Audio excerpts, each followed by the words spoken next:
Bien, mis amados hermanos, quiero invitarles a buscar ahí en sus Biblias el libro del Génesis, capítulo 2. Génesis, capítulo 2, versículos del 15 al 17.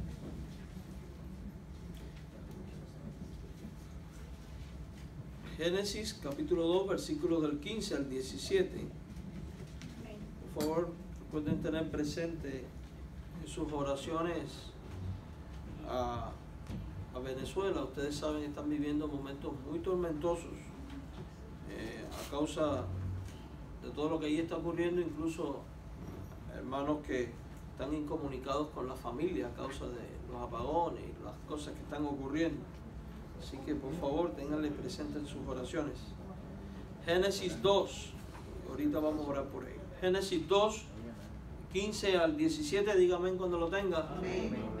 Dice de esta manera la palabra del Señor. Tomó pues Jehová Dios al hombre y lo puso en el huerto de Edén para que lo labrase y lo guardase. Mandó Jehová Dios al hombre diciendo: de todo árbol del huerto podrás comer, mas del árbol de la ciencia del bien y del mal no comerás, porque el día que de él comieres, ciertamente morirás. Señor Dios, gracias por tu palabra, la Biblia.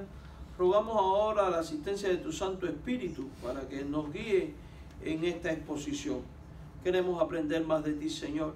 Queremos contemplar tu pureza moral, en especial en esta mañana meditar en tu justicia y poder aplicar estas verdades a nuestras vidas, buscando nosotros la justicia tuya y siendo nosotros partícipes de tu justicia. Señor amado Dios, ponemos en tus manos la vivencia que está teniendo allí el pueblo venezolano. Padre, en el nombre de Jesús, glorifícate tú con poder, trayendo paz en esta tierra. Sobre todas las cosas sea hecha tu voluntad, Señor, y permite que en un tiempo breve aquellos hermanos que no han podido tener comunicación con sus seres queridos, pues puedan tener al menos señales de vida. Glorifícate, oh Señor, y pon punto final a tanto sufrimiento, oh Padre. Oramos esto buscando tu dirección y tu voluntad, no la nuestra. Bendice la predicación en esta mañana, Señor. Prepara cada corazón aquí presente y los que lo van a ver vía internet, para que todos juntos seamos edificados por medio de tu palabra. En Cristo Jesús te lo imploramos. Amén. Bien, amados hermanos, usted sabe, estamos estudiando la pureza moral de Dios. Hoy concluimos con este tema y hoy vamos a estar haciendo énfasis en su justicia. Nuestro Dios es santo, santo, santo, y como santo no puede violar su justicia. Como santo, Dios es justo. Dios, de hecho, en todo tiempo y en toda circunstancia y para con toda persona sin excepción, actúa siempre en conformidad con su propia naturaleza santa, en conformidad con su ley, con esa ley que ha revelado en su palabra, la Biblia, y administra su reino de acuerdo a su naturaleza y de acuerdo a sus leyes. Y es que Dios no puede violar ni su naturaleza ni sus leyes, porque entonces sería transgresor, entonces dejaría de ser perfecto, dejaría de ser santo. Y como Dios es perfecto, nunca va a hacer tal cosa. Y eso debe llevarnos a nosotros a la reflexión y a la meditación para poder definir cómo andar en nuestra vida. Pues no podemos pretender nosotros violar las leyes de Dios y pensar que no vamos a experimentar ni consecuencias ni un rendir de cuentas. Hermanos, nosotros hemos de tomar en cuenta la justicia de Dios, porque ella nos motiva a la santidad, ella nos motiva a la rectitud de vida, nos motiva a vivir comprometidos con el Señor, con ese Señor que no tiene por inocente al culpable, con ese Señor que también premia la fidelidad del justo, premia y bendice a aquellos que andan en sus caminos, que obran su justicia y ponen en práctica sus mandamientos. Es importante que entendamos, y lo hemos dicho varias veces, que la fe cristiana no es un juego. La fe cristiana no es un pasatiempo. La fe cristiana, de hecho, no es una cultura. La fe cristiana es tener una experiencia personal, una relación íntima de obediencia a Dios. Es asimilar que existimos para honrar en todas las cosas a nuestro Dios. Y digo esto porque honramos a Dios con nuestra alabanza, honramos a Dios con nuestra adoración, honramos a Dios con nuestras ofrendas, honramos a Dios con nuestro servicio. Y sí, esas son maneras de honrar a Dios, pero no podemos pasar por alto que la mayor alabanza, gloria y honra que se le da a Dios es la obedeciéndole. Pues dice la Biblia que Dios se complace más en la obediencia de su pueblo que en la multitud de sacrificios. Por tanto, esto debe movernos a temer a Dios. Y es que el principio de la sabiduría es precisamente el temor a Dios, porque Dios es justo. La justicia es la rectitud oficial de Dios y forma parte de sus atributos morales y de su naturaleza santa. Dios nunca va a obrar injustamente. Dios nunca va a obrar contrario a su justicia, contrario a sus leyes. Y es importante que entendamos que no va a ser una excepción contigo. No va a ser una excepción conmigo. No va a ser una excepción con nadie. Absolutamente con nadie. La Escritura deja claro que el pecado, amados hermanos, tiene consecuencias definidas y que tarde o temprano las consecuencias del pecado terminan viniendo a tu vida, terminan ocurriendo. Por eso el Señor nos anima a andar en su justicia, a andar en comunión con Él, a andar en rectitud de vida, a andar en obediencia y en conformidad a sus mandamientos. Por eso tenemos el compromiso, el deber, la responsabilidad de ir cada día ante la presencia de Dios en oración, en meditación y estudio de la palabra, para definir principios de vida que son los pasos justos en los cuales debemos de andar, que son esas acciones que satisfacen la justicia divina. Hemos de ir a la Escritura para definir lo que Dios enseña a fin de después de obedecer al Señor y adoptar como nuestro, como estilo de vida, dichos principios.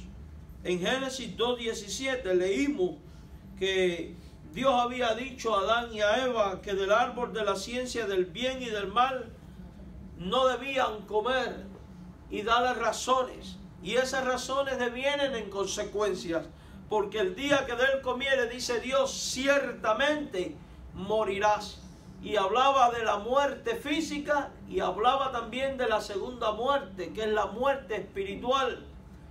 A nosotros no nos gusta hablar de la muerte, y en el cristianismo de hoy oímos hablar mucho de victoria y de milagros y de sanidades y de triunfo y de poder y de gloria y de todas estas cosas, y nos hemos olvidado que la Biblia habla del pecado, que la Biblia revela un Dios justo que no tiene por inocente al culpable, que la Biblia revela que el pecado trae consecuencias, que el pecado no conviene a tu vida ni a mi vida, que el pecado no conviene a la iglesia, que el pecado no conviene de hecho a la sociedad, que el pecado no conviene a tu familia, a tu matrimonio, porque el pecado trae consecuencias.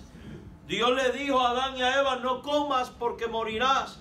Y ellos comieron, ellos violaron la ley de Dios, y Dios en su justicia entonces tuvo que traer el cumplimiento de su promesa.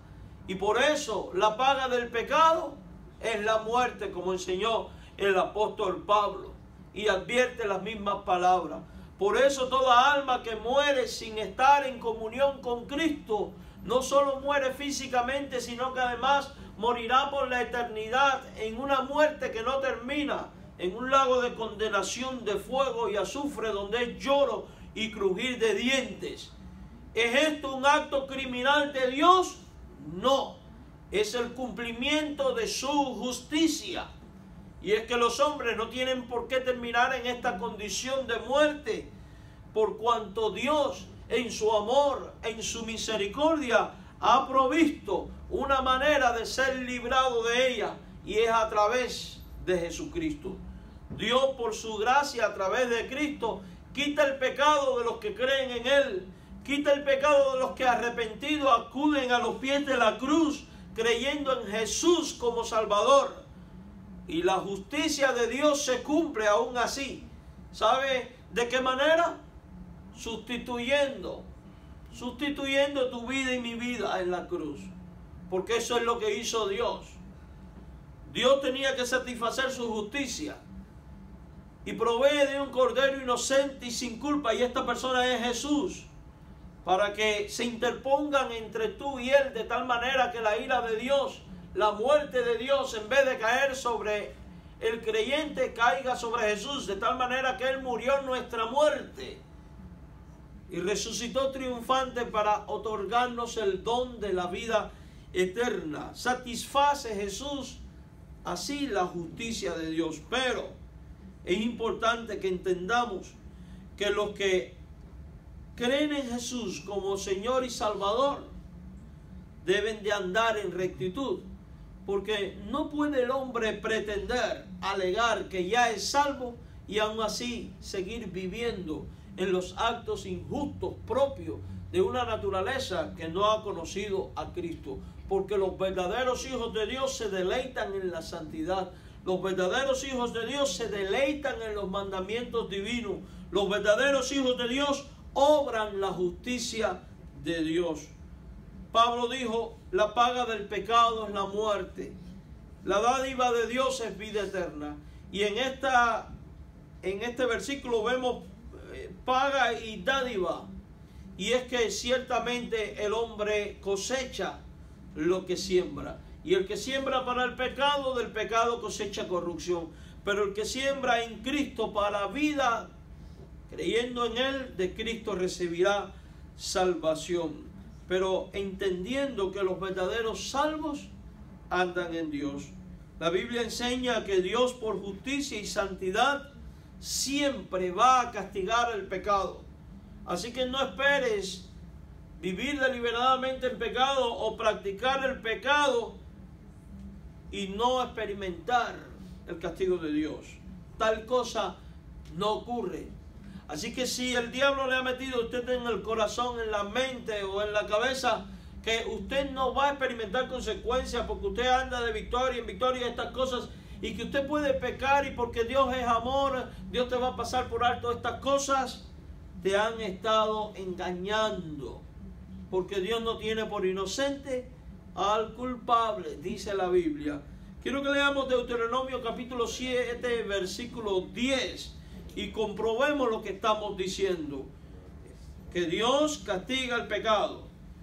Dice el versículo 10 del capítulo 7 de Deuteronomio, cuando Dios habla a su pueblo, y nosotros somos pueblo de Dios, y la palabra de Dios no ha cambiado y no cambiará. Por tanto, los principios que aquí encontramos aplican perfectamente a nuestra vida. Y Dios dice que da el pago en persona al que le aborrece, destruyéndolo, y no se demora con el que le odia, en persona le dará el pago. Fíjese, el que habla es Dios. Si usted lee cuidadosamente este versículo, se puede dar cuenta de lo siguiente. Dice que da el pago en persona. El pago de Dios a aquellos que le aborrecen al pecar deliberadamente va a ser un pago personal. Dios mismo en cuestión ejecutará esta acción. ¿Por qué lo hace? Porque es justo. Y como justo no puede violar su ley santa. Como justo que es, no puede violar su propia naturaleza, que es santa. Si él violara tan solo un punto de su ley, ya no actuaría en justicia y dejaría de ser perfecto. Y Dios no puede hacer tal cosa. Pero dice algo más este versículo. Dice que a los que le aborrecen les espera como pago de su aborrecimiento destrucción. Léalo. Da el pago en persona al que le aborrece. Y dice, destruyéndolo. Y esto es interesante. Quien alegue servir al Señor y creer que está seguro en su salvación y aún pecar deliberadamente, primero no ha entendido la salvación.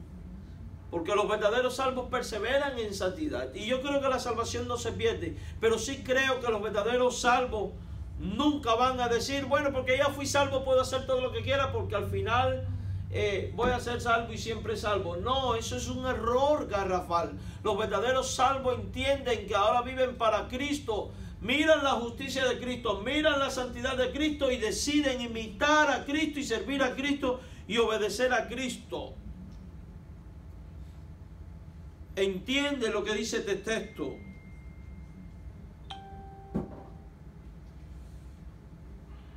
El que le aborrece será destruido. Así que no es una buena cosa aborrecer a Dios. No es una buena cosa estar fuera de su camino. No es una buena cosa estar fuera de su justicia. No es una buena cosa no tener relación con Dios. Hoy en día, cuando salimos a evangelizar y hablamos a las personas, podemos darnos cuenta cómo la gente aborrece a Dios. Y en su ignorancia viven como si nunca fueran a dar cuentas a Dios. En su ignorancia viven como si no fueran a encontrarse nunca con Dios. Y qué lamentable es esto, porque están viviendo en un engaño. Porque está establecido que el hombre muere una sola vez, dice la Biblia, y después el juicio. Todos un día compareceremos ante el tribunal de Cristo y daremos cuenta. Y dice la Biblia que el que hizo lo bueno saldrá a resurrección de vida, pero el que hizo lo malo saldrá a resurrección de muerte. Y aquel que practica el pecado no es de Dios y será destruido por Dios. Y lo interesante de Deuteronomio 7:10 es que Dios dice, no se demora con el que le odia. No se demora. Y a veces nosotros damos por tratada la justicia divina, pero no es así. No demora. Tarde o temprano llega. Llega. De hecho, Dios da tiempo al hombre. No porque Dios es lento para ejecutar justicia, no, sino porque Dios es misericordioso y da tiempo precisamente para que el hombre, al considerar palabras como esta, considerar al Dios santo y justo y su naturaleza pecaminosa y cómo ha violado la ley de Dios, se arrepienta. Pero el tiempo va a llegar. ¿Cuándo va a llegar ese tiempo? Nadie sabe ni el día ni la hora en que el Señor vendrá. Puede ser en el próximo segundo. Puede ser de aquí a 1000 años. Yo no puedo decir eso porque ni aún el Hijo sabe. Pero lo que sí le puedo decir es que el Señor viene. Ahora, el encuentro con el Señor no viene solamente a través de su segunda venida. Puede ser que Él no venga en los próximos 1000 años. Pero lo que sí estoy convencido es que en los próximos 40, 50, 60, 70, 80 años, usted sí va a ir a Él y va a dar cuentas. Y va a tener que encararle. Y quien no anduvo en su justicia y quien no fue declarado justo por medio de la justicia de Cristo será destruido. Eso dice la Biblia. Y recibirá en pago, en persona, el pago de Dios.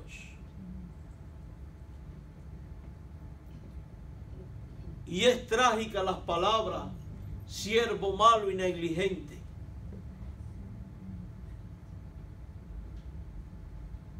Echen a ese fuera. Serán trágicas las palabras, no os conocí, apartados de mí, hacedores de maldad. Al fuego eterno preparado para el diablo y sus ángeles. No olvidemos que venir a la iglesia no es sinónimo de conversión. En la iglesia hay trigo y hay cizaña. Y al final, en el día del juicio, el trigo será amontonado en un lugar pesado por la justicia de Dios, y la cizaña también, pero irá a un lugar aparte, a la condenación, porque la condenación es una realidad. Una realidad que no podemos pasar por alto y que está siendo olvidada y que tenemos que recordar y tener presente todos los días de nuestra vida. ¿Usted quiere probar cuán intenso puede ser el sufrimiento del infierno? Cuando llegue a casa, prenda la estufa y ponga su mano encima. Eso no es nada. Así que cuando se sienta tentado a pecar, coja y quémese una mano, para que recuerde lo que le viene. Sí, estoy hablando muy en serio. Muy en serio. Esa es la mejor manera de imaginarse en una milésima parte cómo puede ser el fuego eterno. Pastor, pero qué negativo es usted. Yo no soy negativo. Yo hablo de las realidades que están en la palabra de Dios. Como también es una realidad que al siervo fiel y prudente, dice la Biblia, que el Señor le dirá: entra en el gozo de tu Señor. Así que si andas en santidad y obras en la justicia de Dios, y fuiste hecho partícipe de la justicia de Dios por medio de Cristo, tú entrarás por las puertas del reino de los cielos. Tú entrarás por las puertas del reino de los cielos. Saldrás a resurrección de vida, habrá coronas para ti, habrá galardones, eso lo dice la Biblia. Por tanto, en tanto y en cuanto estamos en esta tierra, nos toca considerar la justicia de Dios, los actos justos de Dios, las leyes de Dios y andar por ellos. La Biblia enseña que Dios, por justicia y santidad, siempre va a castigar el pecado, y no podemos pasar esto por alto, ya lo dijimos. Amados hermanos, el Salmo 58, verso 11 dice: entonces dirá el hombre, ciertamente hay galardón para el justo. Ciertamente hay Dios que juzga en la tierra.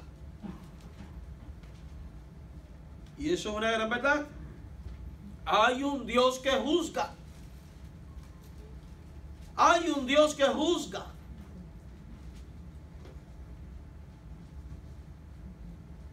Y juzga con justo juicio. ¿Y sabe por qué juzga con justo juicio? Porque es santo, uno, ya lo dijimos. Pero sobre todas las cosas, porque a Él no podremos engañar. En nuestros tiempos, el más vil de los delincuentes contrata a un abogado, y el abogado puede gozar de cierta habilidad y lograr engañar al tribunal, porque al final quien defiende lo que no es defendible y logra la absolución de un criminal es engañar a la gente. Y pueden engañar a un tribunal y salir absuelto, pero a Dios nadie lo va a poder engañar jamás, porque Dios conoce y discierne las intenciones del corazón y los pensamientos del ser humano. Porque todos nosotros estamos expuestos ante su presencia día tras día. Él conoce nuestras acciones, aun aquellas que ocurren en lo más íntimo. Él conoce nuestros pensamientos. Usted puede estar parado en un lugar muy tranquilo, sonriente, sin decir absolutamente nada, y por dentro está pensando que lo parte un rayo, que le caiga encima, esto, aquello y lo otro. Y el que lo está mirando decir: qué bueno es él, mira qué cara tan noble tiene. Pero Dios sabe lo que tú estás, ¿qué? Pensando, y en base a este juicio juzgará. No olvidemos que el apóstol Pablo enseñó que la obra de cada uno será probada como por fuego.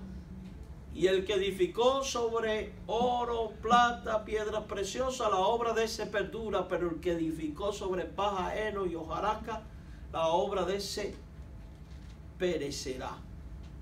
Aunque este será salvo como por fuego, pero la obra y sus frutos perecerán. Dios no quiere que tú y yo seamos de los que tengamos obras que perecen, sino obras que perduran.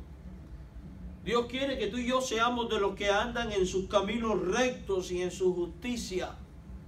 Dios quiere que tú y yo seamos conforme a su modelo, aunque eso ponga sobre nosotros el estigma de ser vistos como anormales en este mundo.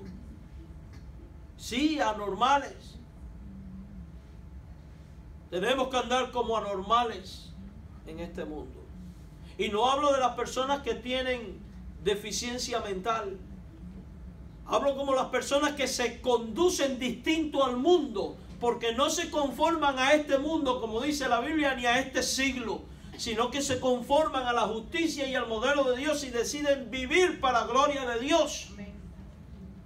Hablando como Dios, pensando como Dios, tomando decisiones desde una perspectiva cristiana, vistiendo como debe vestir un cristiano, trabajando correctamente como debe trabajar un cristiano para sostener su familia, etcétera, cumpliendo con su horario laboral, siendo respetuoso, siendo alguien que obedece incondicionalmente las enseñanzas de Jesús dadas en el Sermón del Monte, siendo consecuente con la necesidad del hermano y del prójimo, levantando su voz en contra de lo que es incorrecto, inmoral e injusto,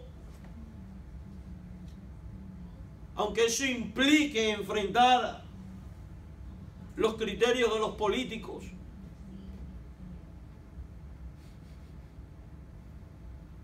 Esas son realidades que están en conformidad con la justicia divina y con nuestro andar cristiano. Ahorita hablábamos en la escuela dominical sobre el aborto.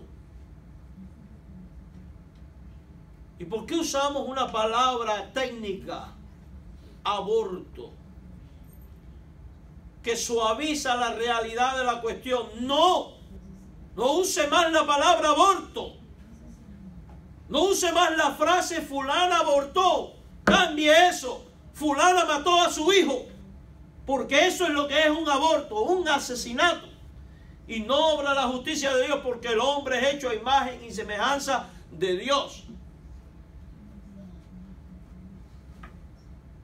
Y a todos le ponemos una palabra científica en nuestros tiempos, disfrazando el pecado como si por eso no fuéramos a dar cuentas a Dios. El mundo gime y sufre de hambre, de pestilencia, de catástrofes naturales y de toda clase de mal. No porque Dios ha abandonado al mundo, ni porque Dios es injusto, sino porque el hombre se ha olvidado de Dios y está experimentando la consecuencia de su pecado. Y desde la creación y desde todos estos males, Dios dice, arrepiéntete. Dios dice, vuélvete a mí.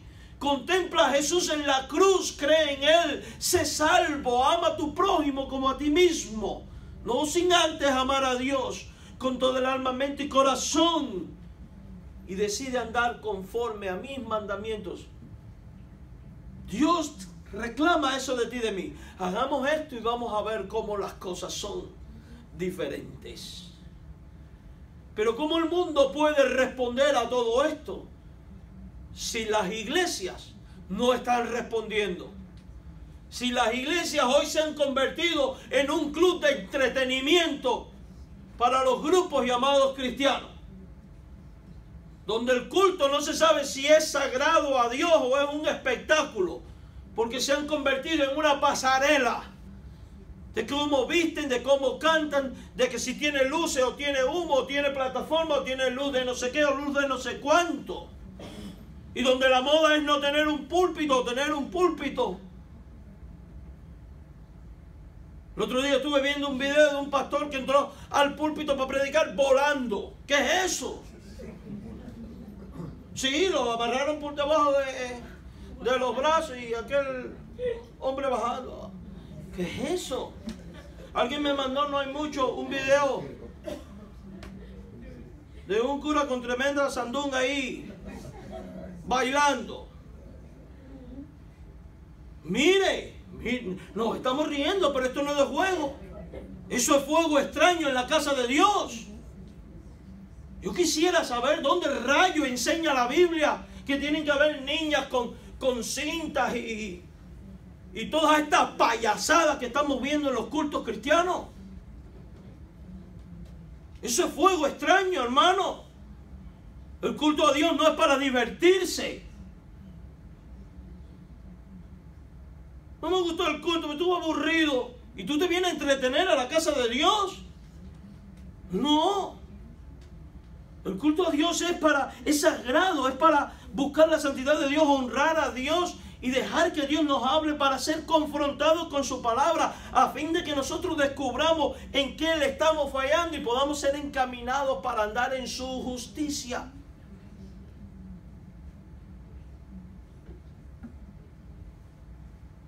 No es para entretener gente.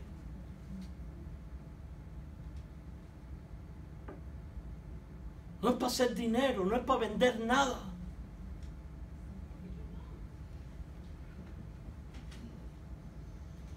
Todo lo hemos comercializado. Yo no sé de usted, yo no le compro un disco de música a nadie. No me da mi gana a mí de enriquecer a la gente con el y sus bolsillos a causa de las cosas del Señor. No. Y podrá llamarme extremista si le da la gana. No me importa lo que usted me llame ni lo que me diga. Me vale la cabeza un pato. De verdad se los digo. No le compro un CD a nadie. Porque las cosas de Dios no son para hacer comercio.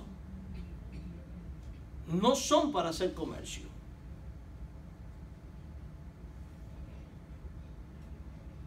Amados hermanos, Dios no es un juego.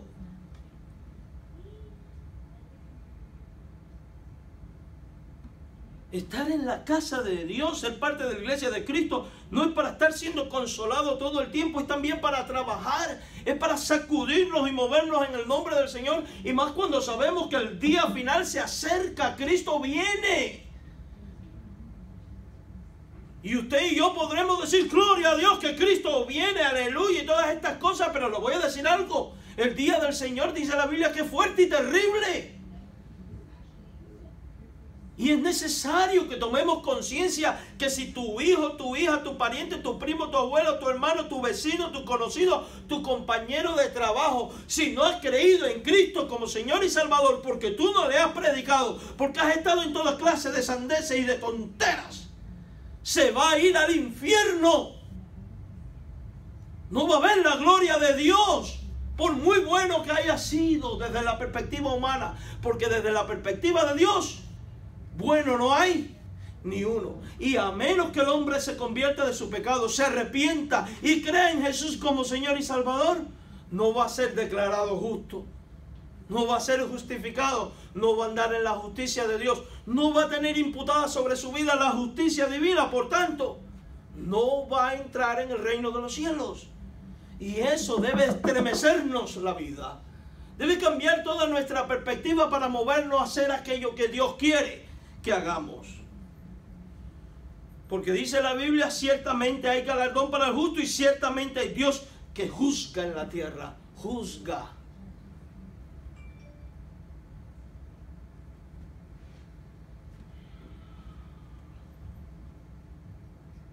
Dios que paga. Miren lo que dice Romanos 12:19. No os venguéis vosotros mismos, amados míos, sino dejar lugar a la ira de Dios, porque escrito está, y quiero que preste especial atención a esta parte del versículo, mía es la venganza. Y mire lo que dice, yo pagaré, dice el Señor. ¿Qué va a hacer el Señor? Va a pagar. Gloria a Dios, un cheque para cada uno. No está hablando de pagarte un cheque. Está hablando de pagar conforme a su justicia, según lo que hiciste. Definitivamente la Biblia indica que Dios castigará el pecado, ya que el pecado intrínsecamente merece ser castigado. Deteriora la estructura misma de la economía espiritual divina, y este deterioro o desequilibrio debe de ser subsanado. Ahora, hermanos míos, no solo el mal, también el bien acaba recibiendo sus recompensas. Usted hace lo justo, lo correcto, lo que es recto ante los ojos de Dios, usted va a tener recompensas. Se da cuenta que usted no tiene por qué optar por por consecuencia, sino que puede optar por la recompensa. Ahora, no haga las cosas pensando recibir recompensa, porque entonces eso es egoísmo y eso es estar centrado en ti mismo. Uno hace las cosas para gloria de Dios porque quiere honrar a Dios, aun cuando no recibiera absolutamente nada. Por el mero hecho de ser Dios quien es, el creador y sustentador de todo lo existente, el santo, santo, santo, el rey de reyes, el señor de señores, el que nos ha dado salvación gratuita por medio de Cristo, ya merece que yo le obedezca, que yo viva para Él, que yo conforme mi vida conforme a Él, aunque no reciba nada de Él. Aunque no reciba nada. Yo pienso así, y así lo veo en la Biblia. Vamos a Deuteronomio 7:9. Porque este texto expresa esto de una manera muy clara. Deuteronomio 7:9 dice: conoce pues Jehová, que Jehová tu Dios es Dios. Mira lo que dice, conoce pues. O sea, esto está dirigido a los creyentes. Dios te está diciendo hoy por medio de esta palabra suya: hey, esto es algo que tú no puedes ignorar, es algo que tú tienes que conocer, es algo que tú tienes que saber. Así que apunte ese versículo, tome nota. Él dice, conoce, entiende. Y lo primero que dice es que Jehová, tu Dios, es Dios. Parece una redundancia, pero no lo es. Jehová, tu Dios, es Dios. ¿Qué le viene a la mente cuando oye esto? Jehová, tu Dios, es Dios. Dios no es un muñeco. Dios no es como los ídolos. Dios no es cualquier cosa.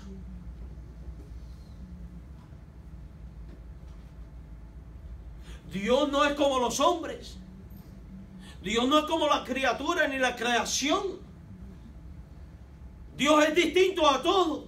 Y es superior a todo. Y es más grande que todo. Porque es santo, santo, santo.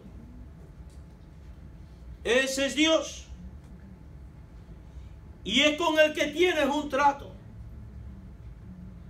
Y es al que reclamas adorar, exaltar y obedecer. Oye, no es hombre, es Dios. Y a eso solamente debe movernos a vivir como humillados ante su presencia, en obediencia. Jehová tu Dios es Dios. Y ahora da uno de sus atributos. ¿Dios qué? Fiel. ¿Qué significa? Que cumple lo que promete y lo que ha dicho. Es fiel a Él mismo. Es fiel a su naturaleza santa y justa. Es fiel a sus mandatos. Es fiel en los compromisos y en la parte que le toca en su relación con los hombres. Él guarda el pacto. También la misericordia a los que le aman y guardan sus mandamientos hasta 1000 generaciones. Él guarda el pacto. Y Él guarda misericordia. ¿A quiénes? A los que aman. Y fíjense que siempre en la Biblia, de alguna manera u otra, el amor, cada vez que habla del amor del creyente hacia Dios, está asociado con la obediencia. A los que le aman y guardan sus mandamientos. O sea que si tú amas a Dios, vas a guardar sus mandamientos. Y si tú amas y si tú guardas sus mandamientos, el Dios fiel guardará contigo misericordia.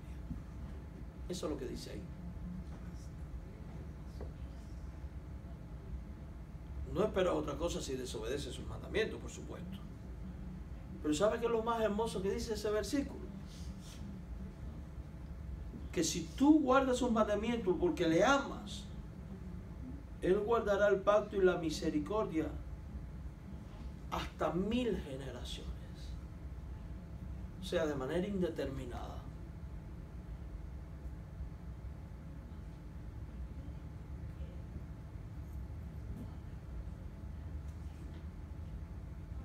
No olvide que Dios es fiel en cumplir su justicia y sus actos de justicia, hermano. En su justicia Dios administra su ley con equidad, sin mostrar favoritismo ni parcialidad con nadie. Con equidad y sin favoritismo. No se crea nunca que usted va a ser una excepción para Dios. El día que se crea eso, va a estar viviendo en un engaño. Dios no tiene hijos preferidos. Recuerdo mucho a un pastor que decía, Dios solo tiene hijos, Dios no tiene nietos.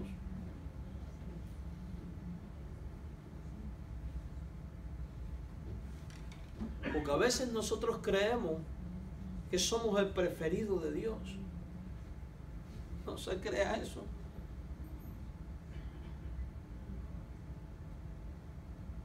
Dios va a administrar con equidad su ley con usted de la misma manera que lo va a hacer con cualquier otro.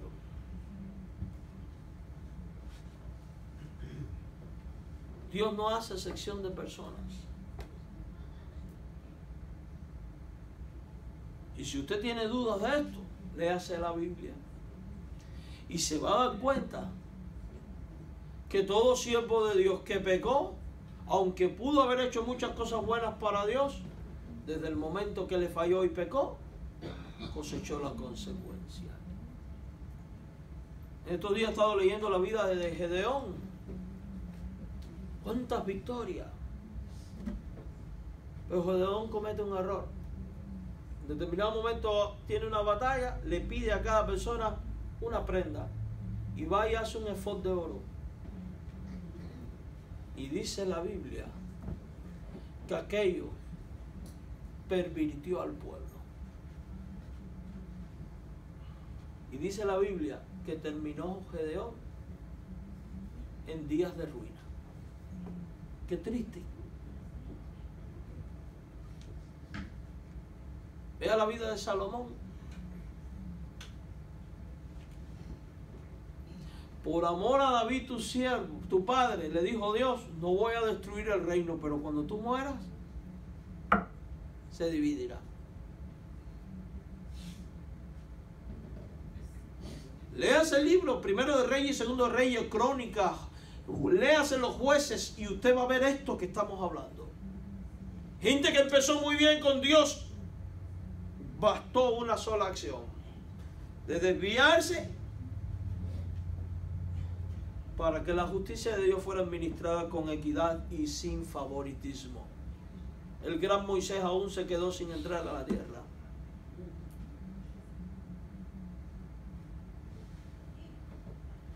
El hombre que era conforme al corazón de Dios perdió un hijo por causa de su pecado.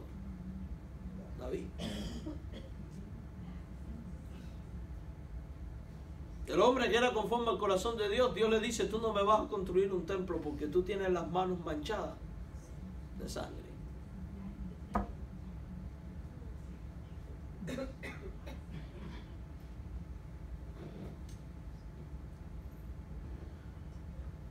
¿Usted cree que para Moisés fue fácil oír de Dios decir, tú no vas a entrar a la tierra?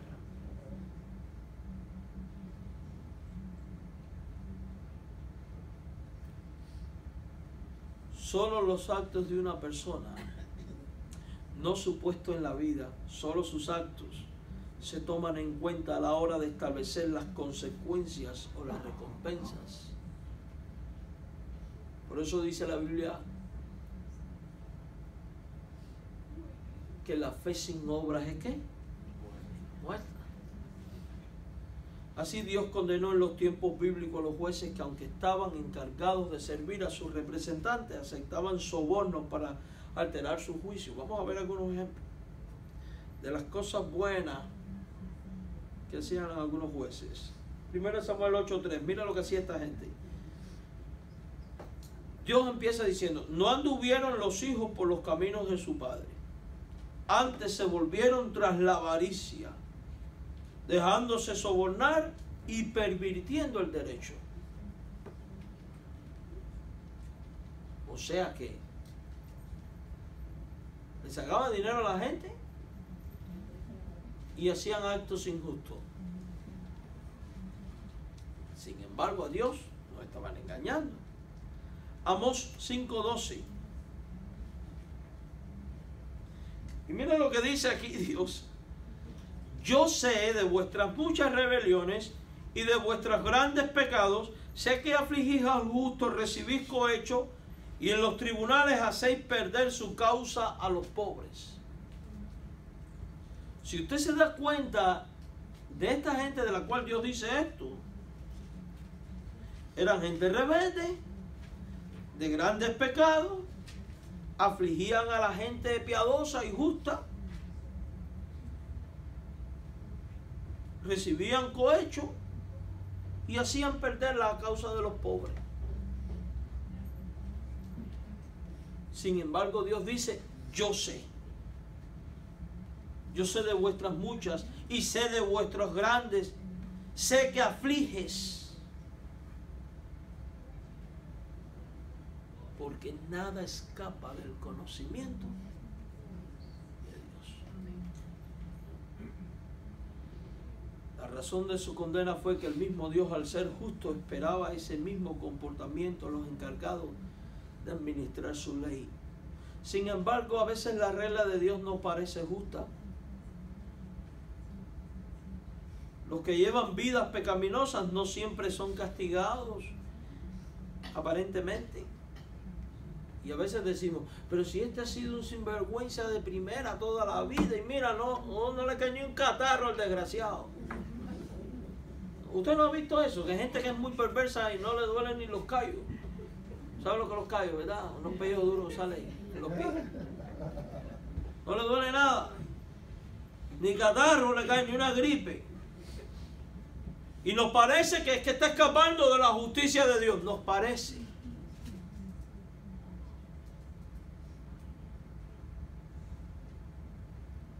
Y nos parece que van a quedarse sin lo que merecen. Mira, el Salmo 73 que leímos al principio del culto refleja la prosperidad aparente de los malvados. Están sanos y parecen libres de los problemas que otros padecen. Y esta observación también la hacemos nosotros con frecuencia. Pero si usted meditó con cuidado el Salmo 73 que nosotros leímos, esto no deja de ser apariencia.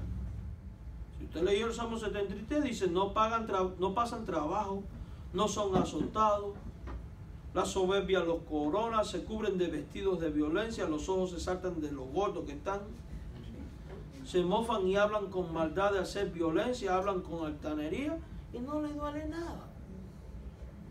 Bueno, mire lo que dice el verso 17.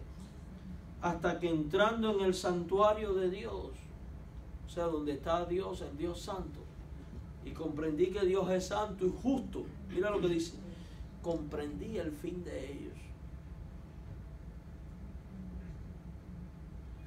Dice, ciertamente los has puesto en deslizadero, en asolamiento los harás caer, como han sido asolados, y da toda una descripción. ¿Quedará el impío sin justicia? En el pasado a menudo hemos escuchado el dicho que dice, el delito no paga. Sin embargo, el delito con frecuencia paga, y a veces de forma bastante elegante.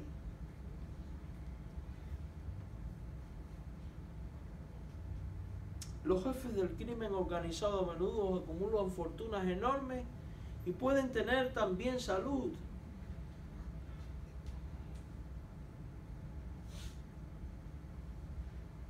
Miren a Maduro, lo gordo que está ahí el pueblo.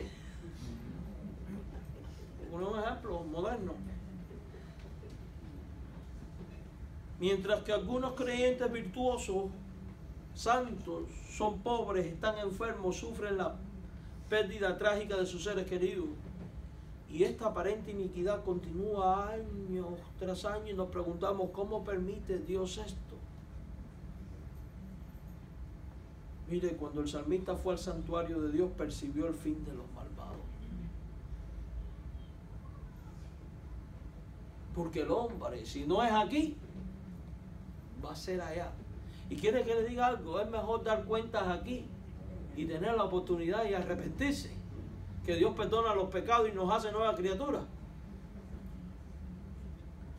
que no cuando entremos a la eternidad, porque una vez que venga la muerte o venga Cristo, se acabó el tiempo.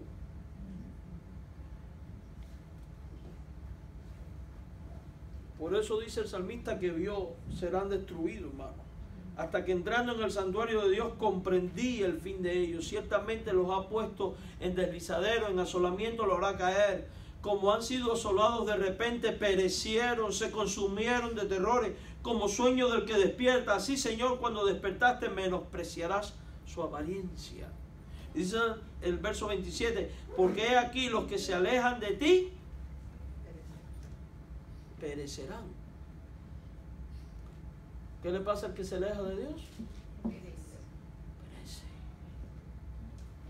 Si has considerado alejarte de tu Dios, pídele perdón y vuélvete a Él, y Él te perdona y te restaura y te da las fuerzas para seguir. Pero no te alejes porque vas a perecer. Tú destruirás a todo aquel que de ti se aparta. Todo el que se aparta de Dios será destruido. Destruido, hermano. Y eso no son mis palabras, entienda esto. Son las de Dios. Y que están para infundir temor, sí. Para fortalecer nuestra vida.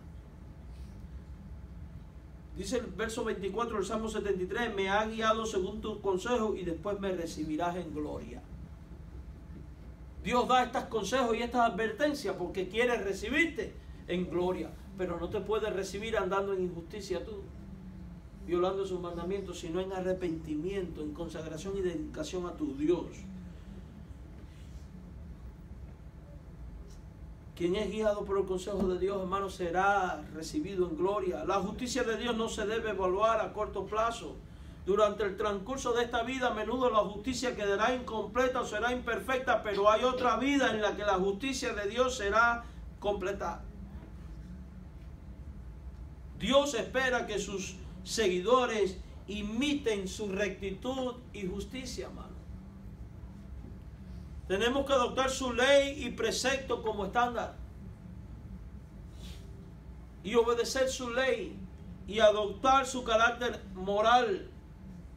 Tenemos que tratar a los demás de forma equitativa y justa, porque esto es lo que hace Dios. Dice Amós 5:15, aborreced el mal. Y note cómo esto contrasta con lo que viene a continuación. Amad el bien. Y en el Nuevo Testamento dice, vence el mal. ¿Con qué? Con el bien.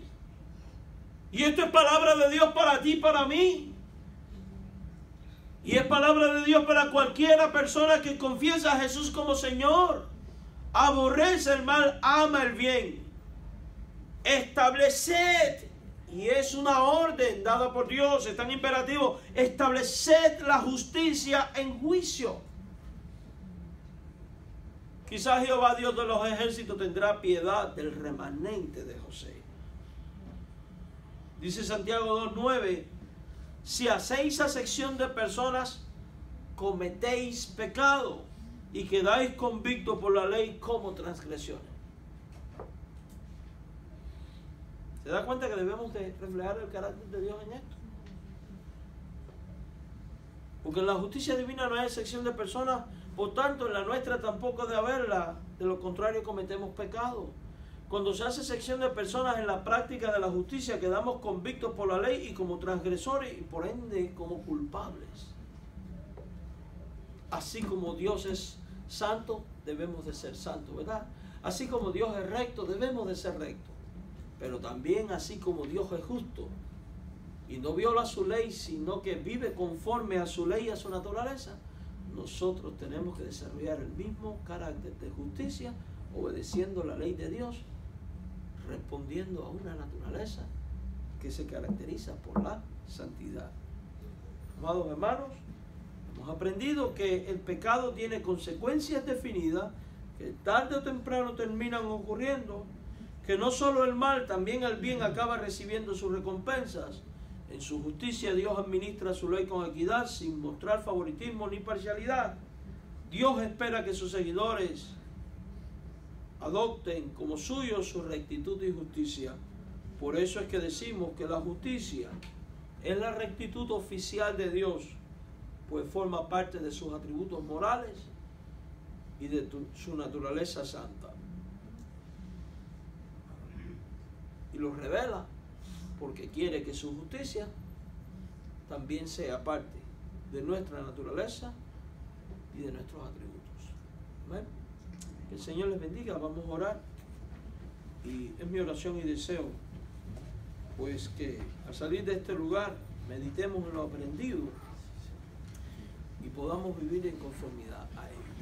Padre amado, gracias por tu palabra predicada.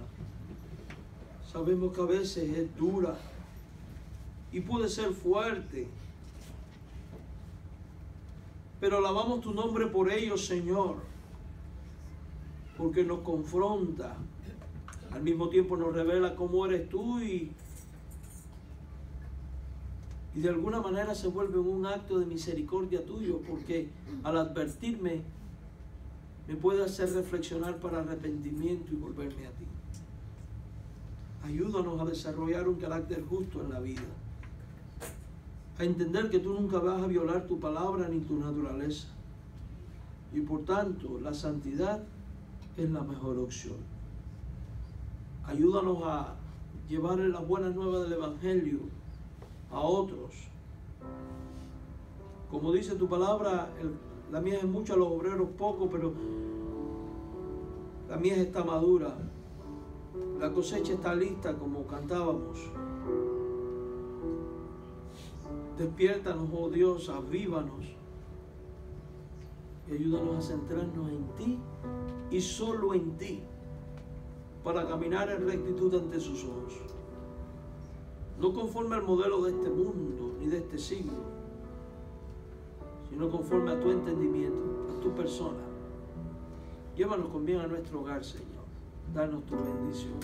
En Cristo oramos, y bendice a todos aquellos que nos van a seguir también por el internet. Amén.